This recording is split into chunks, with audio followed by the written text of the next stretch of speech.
Thank you for joining us. You are watching KUHS The Stream, and this is the Weekend Boost. I am your host, Paul Lane, and the author of The Caregiver's Handbook, a self-help love story. It's a good book. Thank you. It is.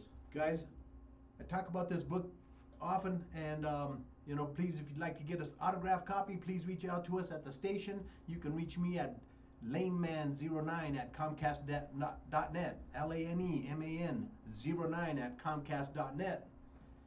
It's a good book. A lot of us will. If you haven't gone through it, you will go through it. And it's a personal story of what you went through.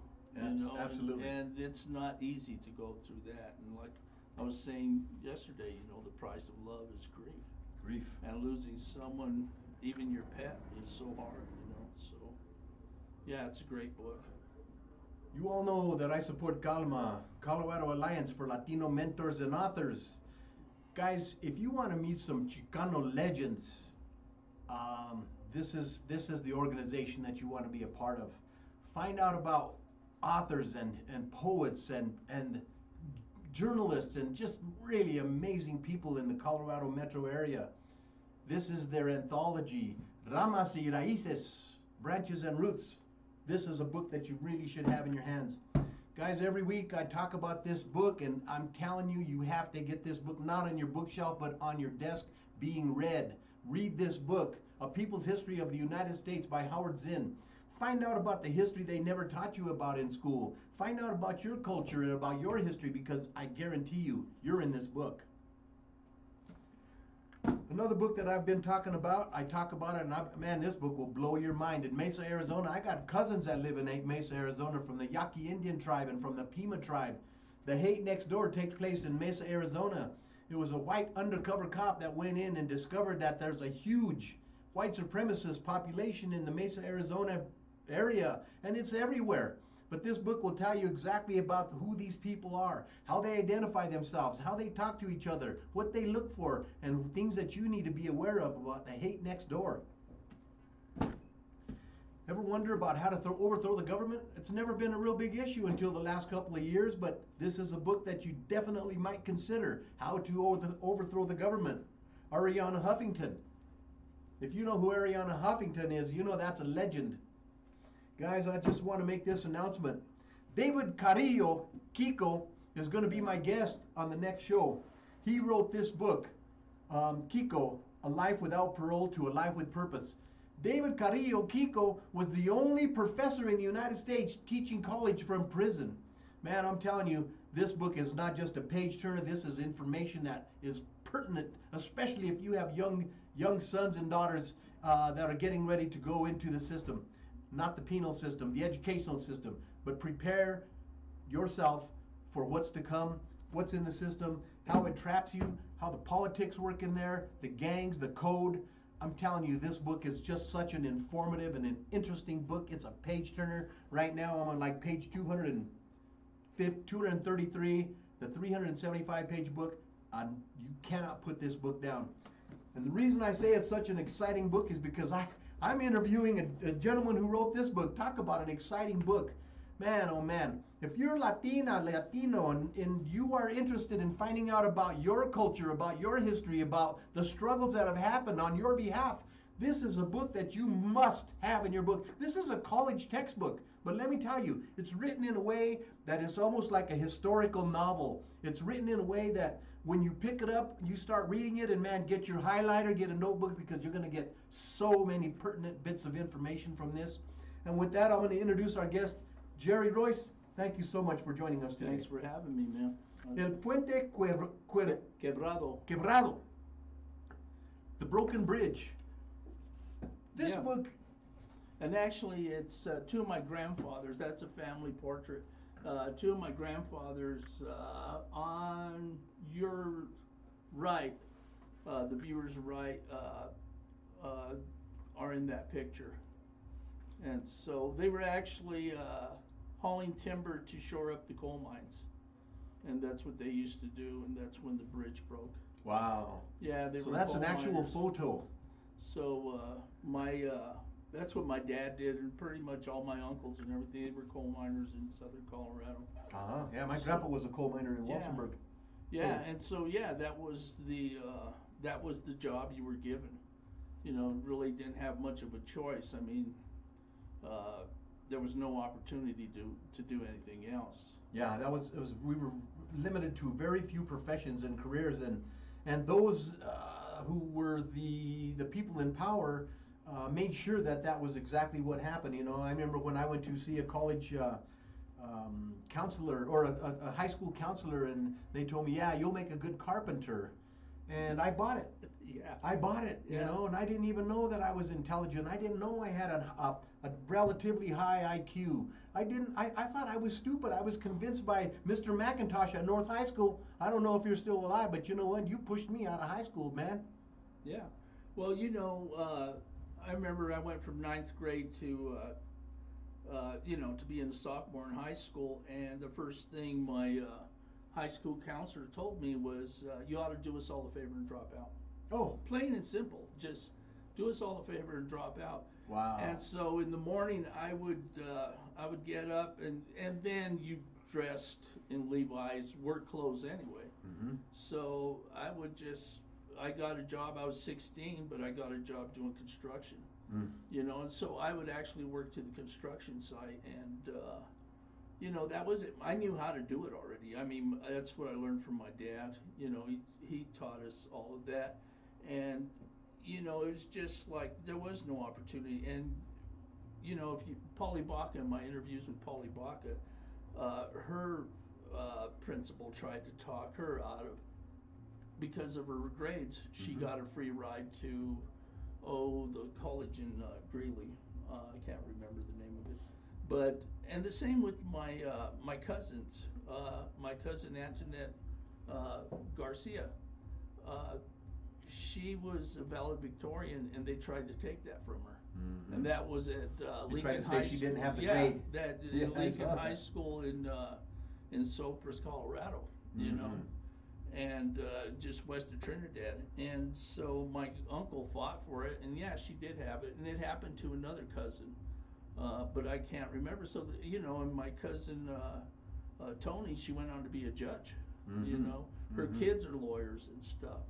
So you know, her getting the valedictorian gave her kids, and going to law school and all, gave her kids opportunity. Mm-hmm. You It know, opened doors for other people yeah, because it removed those barriers. Yeah, and you know, the whole thing is opportunity. The whole thing is that you got barrios, ghettos, trailers, right? Mhm. And so you relate. I always say, when you see, just picture this: 4 teenagers. Okay, you see, they're white. What do you think? Mm. Okay, they're Chicano. What do you think? They're black. What do you think? Mhm. Society has taught us to think different about every group. Mhm. And I had a friend recently that really pissed me off because he doesn't realize how racist his remark was, and it said, "You seem to be getting more and more brown." It's like, okay, well, what level of brown is just where you become racist? You know what I'm saying? Mhm. And so I had to start thinking about it in that sense when you think of whites, kids standing on the corner, for white kids, for Chicano kids, for black kids. Mhm. You know, what levels are that? And it's really not a level of race, it's a level of poverty. It's conditioning. Yeah. It's through the media and what we see on TV, and we see ourselves portrayed as this unscrupulous or combative or radicalized, whatever the term may be. And we start internalizing that, and we start Yeah. believing that. When we see someone who looks like us, we say, look at them, they're pachucos, they're cabrones, they're Yeah. whatever. And it's like, oh my, we gotta catch ourselves and say, hey. Yeah, and you bring up pachucos. You know, my dad had a hard time with pachucos. My dad does not like the word Chicano. Mm-hmm. You know, because My mom is the same, yeah. yeah, my dad, would be 112 years old. You know, and my mom would be 110. Mm. So I grew up real old school. Mm-hmm. But the word Chicano where the word comes from is debated, but at one time, you know, it could be another term for Mexicano, whatever, but at one time it was used as a derogatory term. Chicos. Yeah. Yeah. And My that mom my used to dad call it. would say that it Tú eres has the word chicos. chico in it, Yeah, so yeah. you're small. You're so small. Yeah, yeah. Yeah, and but he didn't like that. He goes, "We're not small," you know. And so my dad actually pushed us towards education and all. But a lot of us, when you grow up in the barrio, you grow up in poverty. Mm-hmm. Uh, you know, when I was 14 years old, there was 5 drug dealers on my block. Mm. So how do you get away from that? Yeah. But yet, you know, one person growing up, there was like close to 80 kids I grew up with on one block. You know, families of 10 and 12. Mm-hmm. And so, you know, one went to be a doctor, a surgeon, the other went to be a professor. You know, so there was all that opportunity also if you just fought for it. But my older sister, who pushes for education, especially for Chicanos, she has there's a scholarship named after her at CU. Man. And Lillian Gutierrez. And so she actually, with Mickey Ramos, Mike, she had to push for him and get him, because they didn't give him a scholarship. Mm. And here was a kid that she said that he was highly intelligent, straight A's. Mm. And when he graduated, they didn't even offer him a scholarship. And he ends up going to Stanford. Wow. Yeah, and becoming a surgeon. You know, so you had to, you know, the older generation, there's a generation, my mom's generation, dad's generation, it was como mi Dios quiere. Whatever God wants, it was God's will Mm-hmm. that you were there and stuff. And finally, my sister's generation, who says, I'm sorry, will be 88, that generation was the generation that was not going to accept it, Mm-hmm. you know. Mm-hmm. And that was Roger Cisneros and, you know, Bernie Valdez, and you could go Bert Gallegos. Delgado, Ramon de Yeah. Castillo. Yeah. I love how your book is peppered with so many names of legends that I've heard of and Yeah. known. And you know, I interviewed them all. I did, I probably have 40 hours of video in interviewing them, you know, and so Yeah. I get their whole story, like Roger Cisneros, you know, Mhm. who was a senator. And actually, Bert Gallegos was the only senator from, I think, like well, there was one other one that was in there for a short time, is Salazar, I can't remember his first name, but he was in there for 2 years. But for like almost, 15, 16 years, you had one representative, one Chicano representative. Very small a representative. legislator. And we're a large percentage of the Yeah. overall population, and yet there's so little representation. How can you get any kind of backing or support or Yeah. representation? It's kind of like, even with cops when Corky was fighting, you know, police abuse, you know, and Dill, Art Dill, I think his name was the police chief at the time. He said, you know, we got Chicanos, Mm-hmm. you know, we got Chicano policemen, 17 out of 800. Jeez. Yeah, we Jeez. we got that covered, you know. So representation has been, and it's so important. I mean, that's the voice for you through government and determining, you know, how you are going to live, how your kids are going to live. It's like what's going on now. You know, if you go back in history and you look at the Mexican Repatriation Act from 1930 to 40. That was a 10-year campaign. Yeah. I did not know that until I read the book. Yeah. That blew my mind. 10 years of just, and you think what Trump is doing now, where he's kidnapping them off the streets and all, the same thing has happened before. Mm-hmm. And so you have them going into the barrios and they're pulling people out of their houses and just not even giving them a chance to pack their stuff and all. Mm-hmm. There was one family it's in the book, that they just deported him because he didn't have the papers, but he wanted to go home to get the papers, and they went No. They wouldn't even allow them. And then they would deport them to, not the border towns, but to, Deep in into Mexico. Mexico, yeah. You know, that's and when this mass deportation started, I told my wife, you know what, this is not going to stop at undocumented workers. I hate the term illegal aliens. There's no such thing. Yeah. The undocumented workers are being picked up. They're picking them up at job sites. They're kidnapping. And calling them criminals. They're in unmarked cars with masks on their face with no license plates.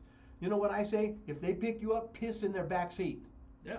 Piss in their back seat. Crap in there. I mean it. You know what? This is abuse of the system. This is radicalized racism. And, you know, we don't have much power. We don't have much ability to respond to this. But, you know, there's little ways that we can. And that's a good one, you know. Well, you know, and it's not, they're not picking him up, they're kidnapping They're him. kidnapping him. You know. Yeah, and, you know, I feel every ICE agent that is doing this, when the time comes, should be charged with that. Yep. Because, and you know, while I was following orders, that didn't work at the Nuremberg trials. Nope. It shouldn't work now. Nope. That's ethnic cleansing, man. You know what's right and what's wrong. And so you have that goes on during the Great Depression. And there was a lot of stuff that went on. You couldn't hire Chicanos. And at that time, it's like a lot of Chicanos who had been here since forever. Generations. Yeah, generations. Still were, you know, their first language from, you know, Western European language was Spanish, which was spoken 300 years before English ever entered the Southwest. So they still had the accent. A lot of them couldn't speak English or read English. Yeah, and so at that time they're not, you know, and you had that buffer. Like I was talking about buffers where they use the undocumented to keep the wage low for the Chicano, which keeps the wage low for the white person that's in that same field. The same, you the know? lower echelon. And like I say, it's not about color, it's about freaking wages. It's about, you see a lot of white people working at Walmart. Yep. You know, and they're all struggling. We're all struggling, and probably a lot of them are living in trailer parks. And voting against their own interests. Yeah, and it's that's not the whole thing. It's not a race against the left and the right, people. It's a top to bottom thing. Yeah, exactly, and that's what it is. It's like I said, if everybody was comfortable, we wouldn't have problems with race or anything else. If everybody had opportunity and earned a good wage, you know, a livable wage, not a minimum wage, a livable wage. You know what, they've done study after study when they've given people an equal, or not an equal, I'm not saying that you have to give everybody the same exact wage, but give everybody a fair wage, a living wage. Yeah. And all of a sudden what happens? Crime goes down. Yeah. Illegitimate baby births go down. Yeah. Education levels go up. Productivity goes up. Community gets embraces a strength, a unity, and what happens is a rising tide rises all ships, man. Yeah, exactly. And you know, and then there you go. So you have the Mexican Repatriation Act during the Great Depression. So World War II pulls us out of that, and there's opportunity, even for Chicanas, because then they got to feel. I always call it Rosita, the riveter. Yeah, instead of Rosie, the river Rosita. So there's this watershed moment where they leave the small villages and they get out into the world, Chicanos, but right after the war, it's, hey, no dogs or Mexicans allowed. You know, white trade Well, their only. dads and brothers were serving, earning the most medals of honor, medals of valor of any group. Yeah, and so you have that happening, and then you still have, and this goes all the way back to between 1925 and 1927, Colorado was second in the nation with the most elected Ku Klux Klan Oh man. Representatives. They had taken over, you know, there's 50,000 members. They used to have cross burnings on top of Table Mesa there in Golden. Yeah. My brother worked at Tobin Drug. I mentioned that to you. Tobin Drug on West Colfax, and they have pictures of the Klan marching as far as the eye can see from Quitman and Colfax all the way to the east and all the way to the west, men with hoods and torches. Yeah, and so, you in know. Denver, Colorado. Yeah, so there was 50,000 members, and you gotta figure the population then there's probably a fifth of the population that are Man. Klan members. And so those are the skeletons in the closet these days. I knew a professor that, you know, she said, well, yeah, her grandfather was like high up in the Klan, but that was like buried in the, you know, and I honestly feel probably at some point in history, that'll be true of this time. Mm-hmm. I believe so. When it comes out, when it's all said and done, whether it's 20 years from now or 50 years from now or whatever, I think you're going to find that the guy in charge was just as un-American as you could get. Oh, yeah, and, you know, and he talks about radicalized. Yeah, and the whole thing is that basically he's taking the Constitution and wiping his ass with it. That's exactly what he does, not figuratively. Yeah, and we're not a democracy, we are a republic. And that means we live by the rule of law, and the rule of law is our Constitution. Mm-hmm. You know, and so when you're taking, and it's just testing the waters. But what gets me, I do this, I really don't matter, but my grandkids and my kids matter. Yes, that's exactly why we're here. And what is going on now is going to affect them. And so the book that I wrote, you know, I did a lot of research into history. So again, right after the Mexican Repatriation Act, you get this to where Chicanos are still, I remember I interviewed one lady who bought some land up in Lafayette. And all these stories are in the book. And her husband was a World War II veteran. They had just got back and they bought a house in Lafayette. And the guy had gotten the house from his father, the land of the house.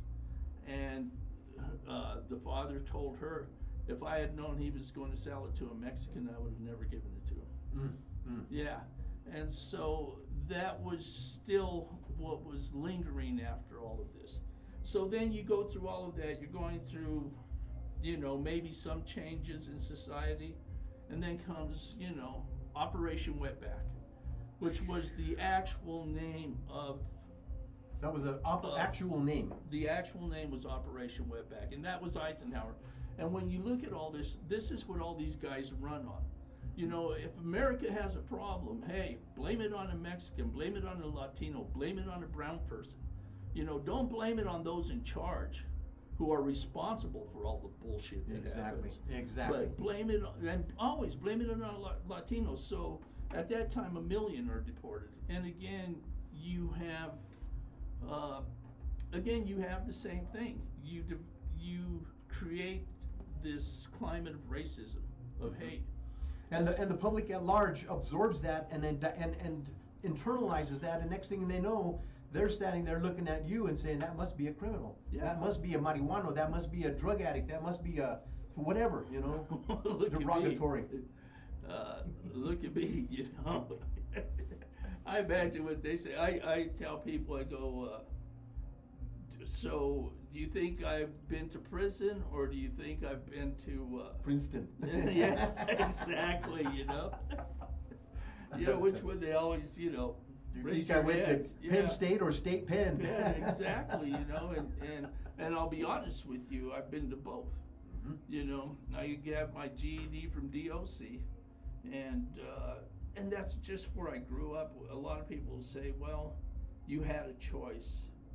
As a young person who's not really thought things out, mm-hmm. you know, as you get wisdom through age, and you follow a lot, mm-hmm. you know, and so, and you don't really have the mentors or the older people that are teaching you stuff or not, you know, they're teaching you the wrong things. Well, they know. They only know what they know. Yeah, and that's it. You grow up, and that's how they make their money. They do, you know. Everybody's struggling. Everybody lives in a huge house with no room. Or I mean, a huge house, huge families in small houses with no room, and so there's no money. No. We used to work the fields. Mm-hmm. during the summer, and that would be for our school clothes. Mm. My mom would take our money every freaking week. I'd have to give my mom so much money, Mm. all my money, and then she'd give me back, here, this is what you made, Mm. and we started working the fields. I was 11, and my younger brother was working there, so he had to be around 9 or so, Mm. and we used to work right next to the Mexicanos, Mm-hmm. and so even then when we talk about rifts, between the Mexicano and the Chicano, Mm-hmm. because we fight for the same spaces, the same money. And like I said, there's that wage thing that keeps our wage low because you're willing to work For less. Yeah, but where they're coming from, what they're making is a lot of money, Mhm. and yet they're managing. And it was just hard, man. At the time when you're growing up, you don't really realize what your parents are going through, Mm-hmm. because they're taking care of you, and also you don't realize all the struggles that they're going through, and the worry and staying up at night wondering, especially during the winter months when construction was slow back Everything then. slows down, yeah. Yeah, so, you know, yeah, you had the Mexican Repatriation Act, and that flowed off into the 60s, my generation, which faced a lot of racism, especially like in education. We're talking about education. My sister taught at my sister's 18 years older than me. So when I go into Baker Elementary in District 50 of Westminster, which is I grew up in the Goat Hill barrio, straight out of Goat Hill. But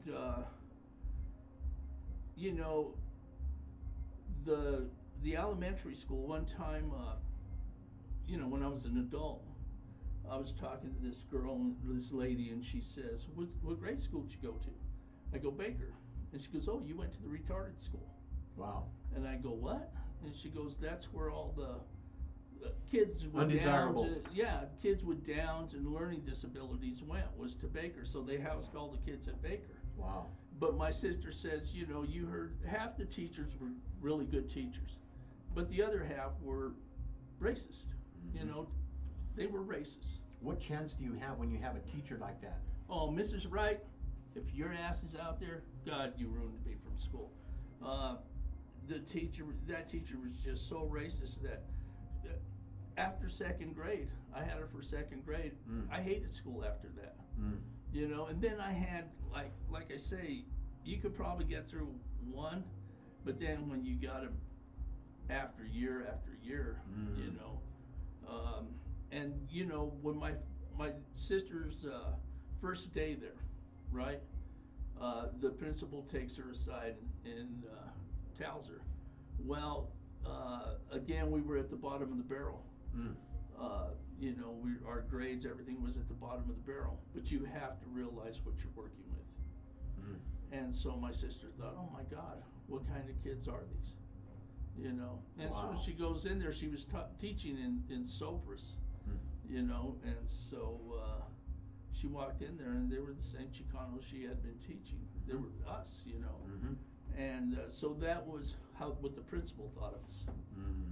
And that goes on. I mean, and there's movies that have been made about it. Stand and Deliver. Yeah. Edward Olmos. Yeah, and there's many of them. And people think that's just they're made up, or they're exaggerated, or this and that. No, as a person that went through all of that, Mrs. Lewis used to call us her little Mexicans. And thinking that was endearing. Oh yeah, and well, my sister, she would go into the teachers' lounge, and they would be talking, and sometimes she could hear them from outside talking about us, and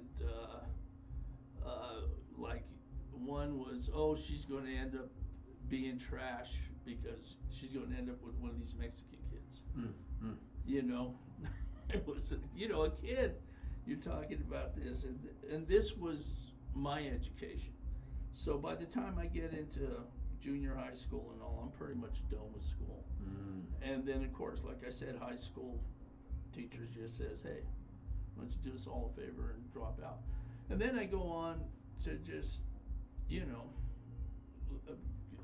Henry knows my older brother, or knew my older brother, who was murdered in 1976. So when that happened, I just lost it. Mm-hmm. You know, he was a musician. That's where I get my.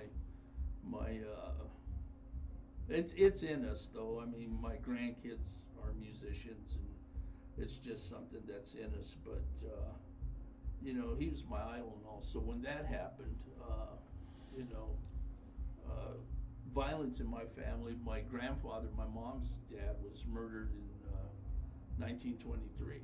Wow. So there's a whole history with my grandma that's amazing, and I'm glad I know my history and stuff. You know, So many people don't.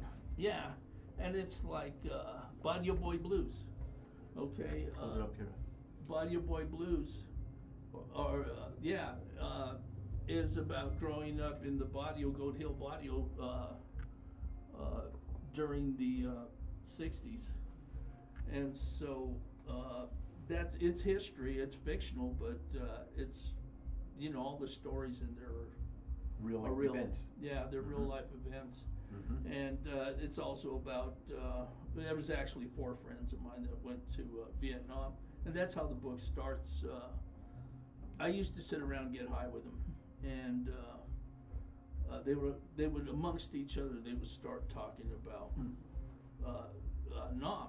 You know, they were there, and what's really weird is there was 2 of them that grew up on the same block and known each other since 1st grade, and they end up fighting in the same unit in Vietnam. Wow. Yeah, and it's just they didn't start that way, but they end that way, and there's stories in there and stuff, you know, and so you know, Chicanos are about as patriotic as you can you can get. The most. You know, Rich men don't send their sons to war, guys. Rich people don't send their kids to war. They don't. Just remember that. Yeah, and you know, there in World War II, a lot of, you know, there was a lot of Purple Hearts given out. Oh yeah, Yeah. more than any other group. Yeah, and so. And the guy in charge is a you know, chicken hawk, draft dodging, you know, coward. Yeah. I'm sorry, coward. Yeah. Captain Didn't mean to Bolster. interrupt you there, but yeah, that's a fact, you know. Yeah, you know, I mean,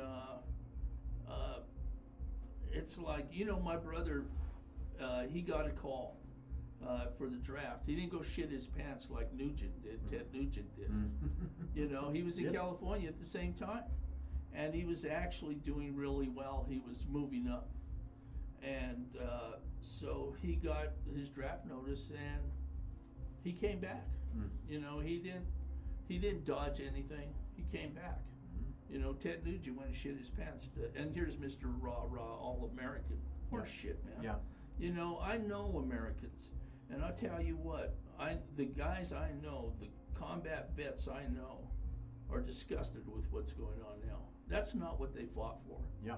And I've known a lot cousins that you know were killed in Nam. The story starts out like that. My best friend at the time, his brother was killed in Nam, and it starts out with that. And I could go in through all of this because there's a lot there. But it's actually in Barrio Boy Blues. And all those books are available on Amazon. Just look up Jerry Roy's, Roy's, R-O-Y-S. I know everybody's like Paul Lane, Jerry Roy's.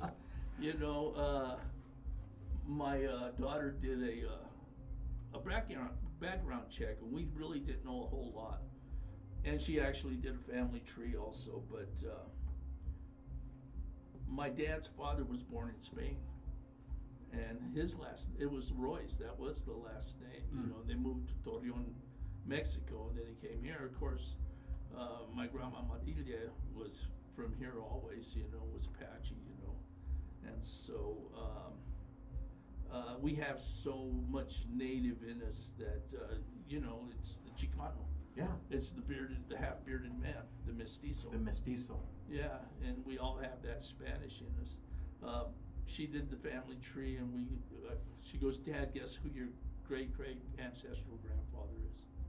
And I'm like, oh God, who? She goes, Montezuma. And I told her, get out of here, you know. No, get out of here. And then she started naming all the names. The generations. My mom, Julianita, you know, Suazo, she started going up all the way to the daughter of Montezuma. But then in the middle, there's the first conquistador to see the Grand Canyon, the first Western European to see the Grand Canyon. And I say they're both assholes. You know, I'm sorry, man, but you know, they were some mean people, which, you know, probably was just part of how the world was then, you know. But the conquistador, you could keep that one, man. Yep.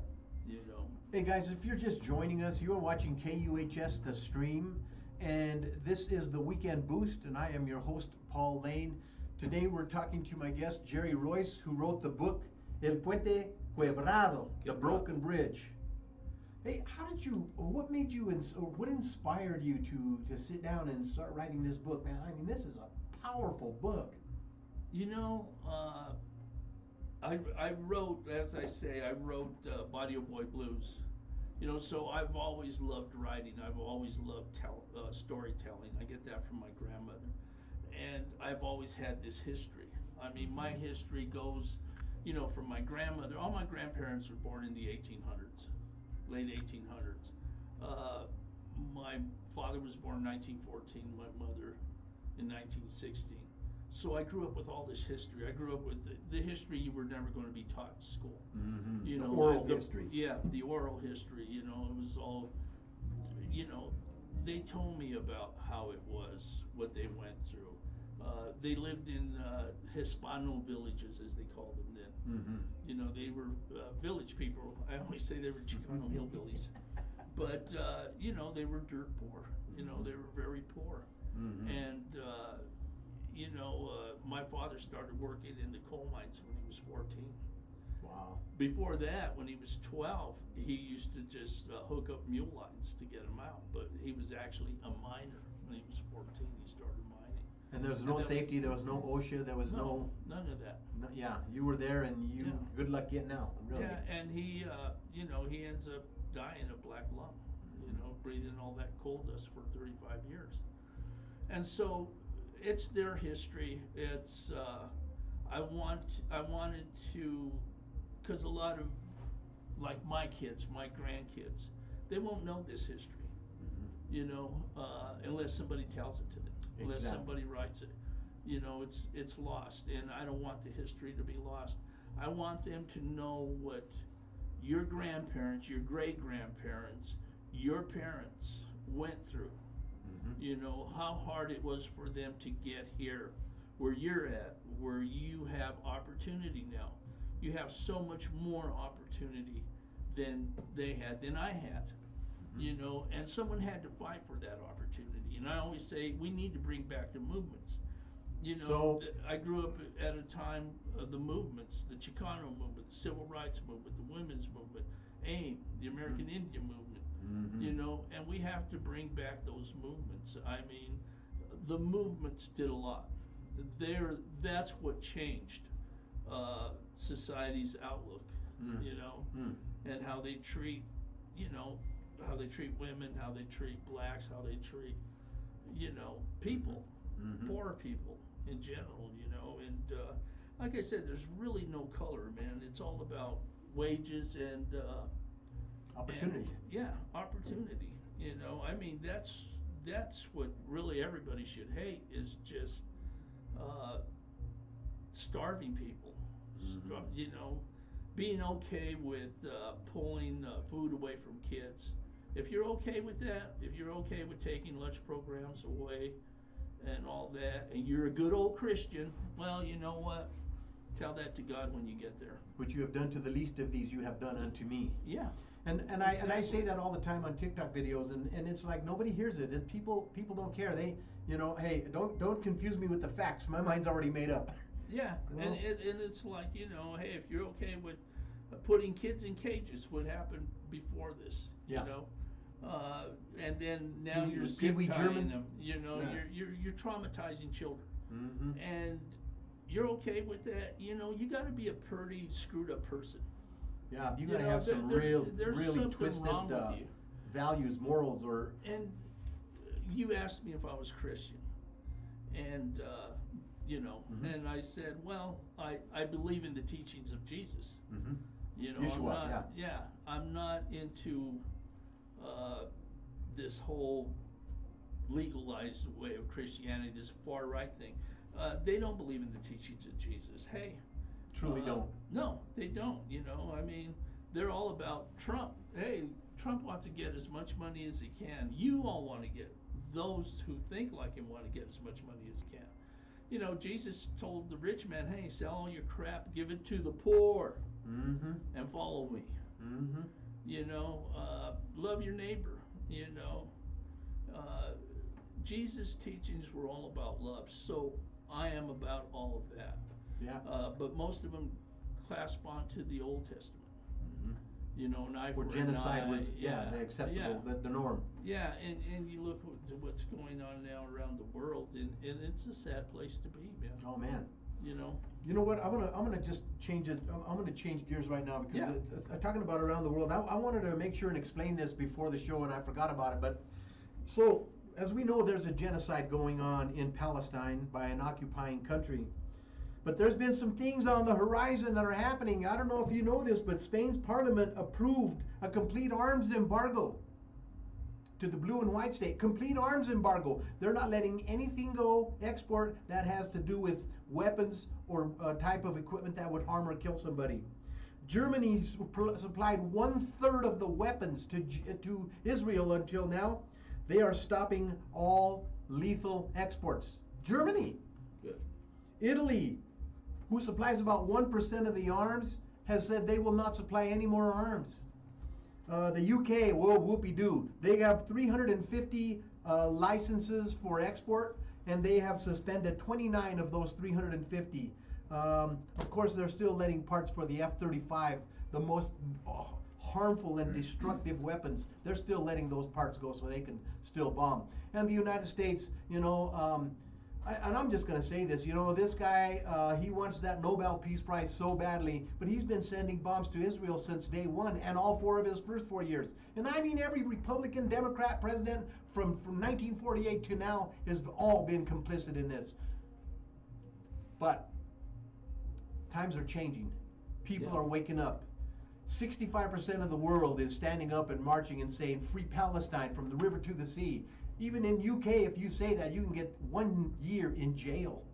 But you know what? I'd rather, like Emiliano Zapata said, I'd rather die on my feet than to live on my knees. Yeah. If you don't stand for something, you'll fall for anything, and I'm going to make a stand. Yeah. And the thing about Gaza, you got kids in there. You got innocent people. Infants.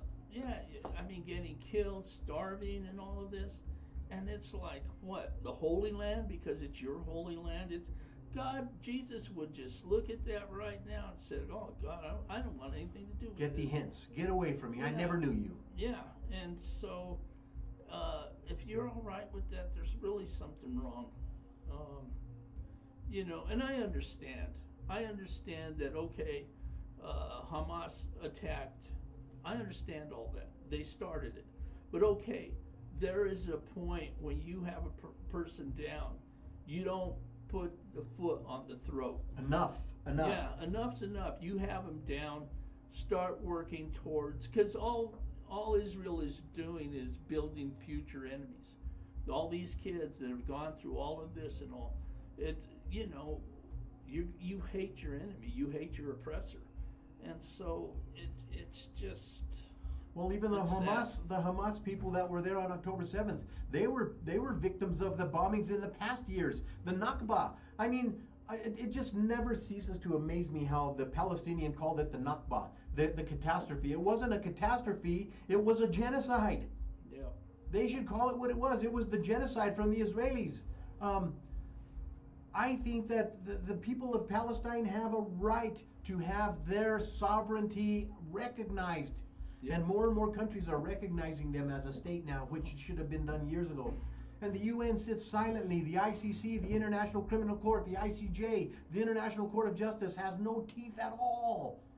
Yeah, it would be like Mexico coming in here and saying, "Hey, we're taking this back. We're doing this. This is ours and stuff." displacing you and say, I know you've lived in this house for a century, but we're taking it. Yeah, You and know, I didn't so- want to get too much off, but I just wanted to make sure and get those points across. Yeah. But it's true, man. I mean, there's people who have a right to breathe.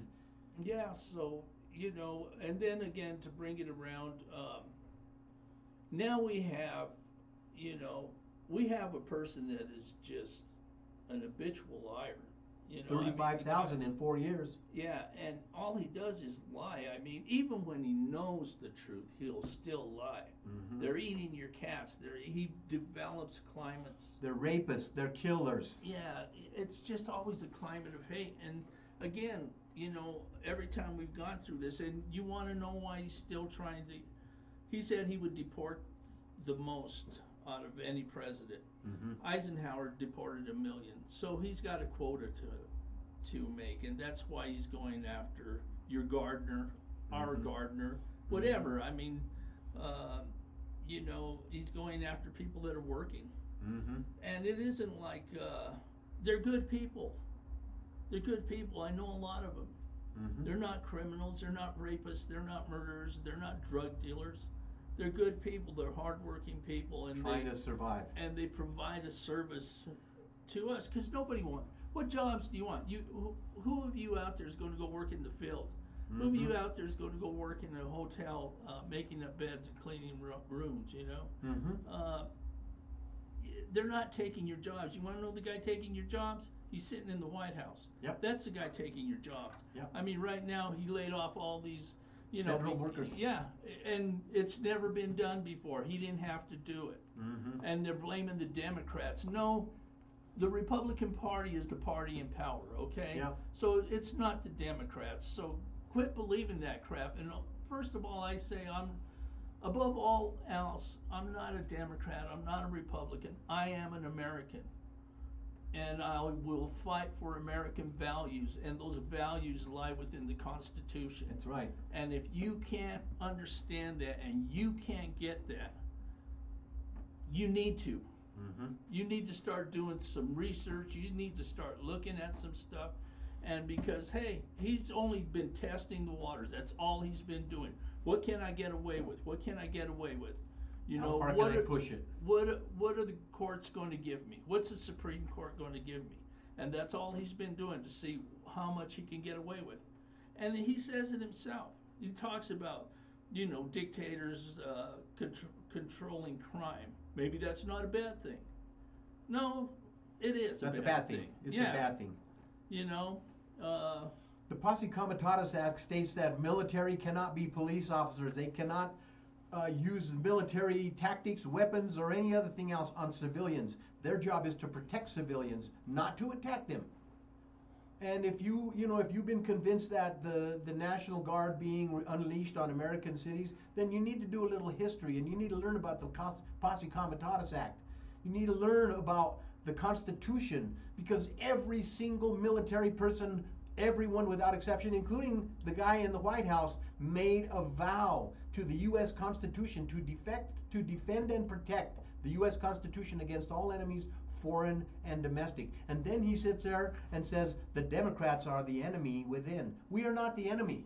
yeah. Yeah, hey, America, you are the enemy now. What president? God, what? I can't believe where we're at, man. He's judge, jury, and executioner of Venezuelans who he has no idea if they're drug dealers. They're just boats that they're exploding. They're bombing on a sovereign nation, guys. We don't do that. They'll go out on a fishing trip, man. That's against international law. These are crimes against humanity. You don't attack sovereign nations. Israel does and gets away with it. That doesn't mean it's okay for them or us. And then, you know, the Nobel Peace Prize. I mean, it's like a Oh. crybaby, spoiled 6-year-old. Oh, Obama got the Peace Prize. Why can't I? Because you're a punk, you know. Well, you're declaring war on American cities. Well, he's You're asking- sending the National Guard in. Yeah, and it's just, I mean, that should tell you, how he acts should tell you so much about the person that he is. You know, all of the stuff he's actually said, you know, it's kind of like when that happened in El Paso in May. He talks about at a rally in Florida, he jokes about getting away with shooting, migrants at the border. And here you have in August, that guy goes down, drives 650 miles to El Paso, goes into a Walmart, kills 27. And so his words have power. What did he say at Charlie Kirk's funeral? I hate my Democrat, and they call him a Christian. I hate the Democrats. The guy's the devil, man. He's just evil. You want to talk about evil? That's what this person is. And he's not a maverick. He's not doing anything new. All he's doing is following the same playbook Hitler had. Okay, plain and simple. Almost every line tyrant, for line. Every dictator, he's following that same playbook. So if you actually think that he's doing something no other president has done, wrong. They've tried it before. Yeah, he's not a maverick. He's a sick man. And he's got there's got to come. I mean, the courts keep giving him what he wants.